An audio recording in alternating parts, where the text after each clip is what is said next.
Hello everybody, this is Jurassic Adventures, and with Jurassic World Dominion dropping in a few days, I definitely wanted to recreate one of my favorite scenes from the trailer, that being the multi-chase scene. So I got this nice background, and I have this nice building prop, and then I have Owen on the motorcycle, of course. I have a couple of Velociraptors, this is Panthera, and then this one is Ghost, and these are just painted really simply with some brush paint. Then of course, just a few innocent bystanders. And then of course, we have the two biggest parts of the scene, the sort of medium-sized Allosaurus and the tiny Carnotaurus. Something isn't right, let's fix it. Hello everybody, this is Jurassic Adventures, and in today's video, we'll be making the Demon Carnotaurus from Jurassic World Dominion.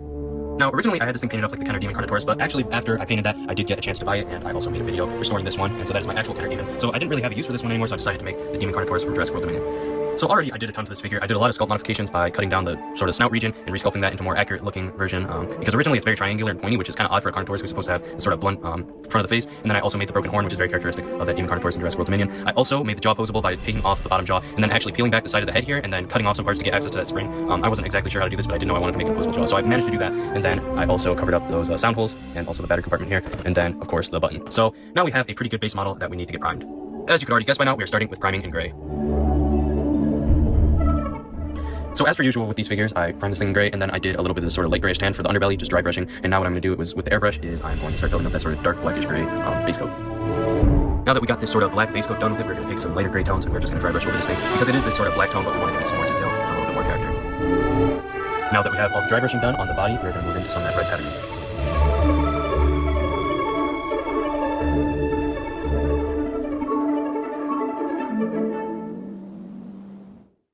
So now we have that red and orange patterning done on the Carnotaurus, and this thing is looking awesome. Now what I'm going to do is I'm going to take the brush and just start doing details. Starting off first, we're just going to pick out some little scales and highlight them with some different colors.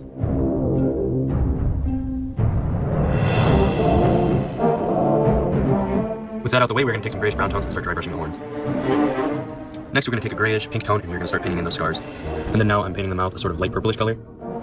And then we put a little black pupil. I painted the little white light catch inside of the eye, and now we have one last step, which is just putting some gloss varnish on the eyes and the mouth, and this repaint is complete. So guys, I thought the Carnotaurus was going to be the end of this repaint video. However, I just found this extreme damage Allosaurus, and this thing is absolutely awesome, but I think the deco is a little bit lacking, and it is seen with the Carnotaurus in that multi-scene in Jurassic World Dominion, so I think it's just right that we have to do the Allosaurus as well in this video.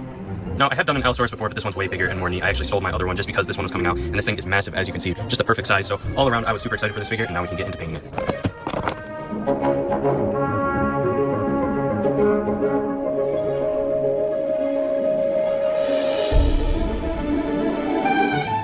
So what I just did to the Allosaurus is I primed it in gray, and then I dry brushed it with a little bit of beige on the underbelly, and then I also did some pink with the airbrush, and did a little bit of dry brushing with a little bit more of a redder pink tone around the snout, and that is it for all those sort of warmer colors, and now we're going to start moving into the blue and gray tones that cover the Allosaurus.